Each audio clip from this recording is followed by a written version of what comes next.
സങ്കീർത്തനം 28. യഹോവേ, ഞാൻ നിന്നെ വിളിച്ചപേക്ഷിക്കുന്നു. എൻ്റെ പാറയായുള്ളോവേ, നീ കേൾക്കാതിരിക്കരുതേ. നീ മിണ്ടാതിരുന്നിട്ട് ഞാൻ കുഴിയിൽ ഇറങ്ങുന്നവരെ പോലെ ആകാതിരിപ്പാൻ തന്നെ. ഞാൻ എൻ്റെ കൈകളെ വിശുദ്ധാന്തർ മന്ദിരത്തിലേക്ക് ഉയർത്തി നിന്നോട് നിലവിളിക്കുമ്പോൾ എൻ്റെ യാചനകളുടെ ശബ്ദം കേൾക്കണമേ. ദുഷ്ടന്മാരോടും അകൃത്യം ചെയ്യുന്നവരോടും കൂടെ എന്നെ വലിച്ചുകൊണ്ട് പോകരുതേ. അവർ കൂട്ടുകാരോട് സമാധാനം സംസാരിക്കുന്നു, എങ്കിലും അവരുടെ ഹൃദയത്തിൽ ദുഷ്ടതയുണ്ട്. അവരുടെ ക്രിയയ്ക്ക് തക്കവണ്ണവും പ്രവൃത്തികളുടെ ദുഷ്ടതയ്ക്ക് തക്കവണ്ണവും അവർക്ക് കൊടുക്കണമേ. അവരുടെ കൈകളുടെ പ്രവൃത്തി പോലെ അവരോട് ചെയ്യണമേ. അവർക്ക് തക്കതായ പ്രതിഫലം കൊടുക്കണമേ.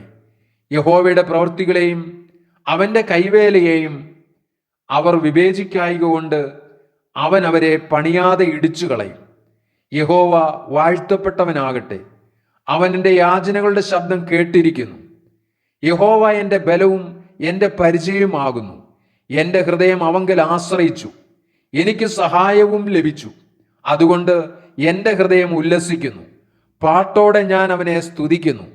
യഹോവ തൻ്റെ ജനത്തിൻ്റെ ബലമാകുന്നു, തൻ്റെ അഭിഷിക്തന് അവൻ രക്ഷാദുർഗം തന്നെ.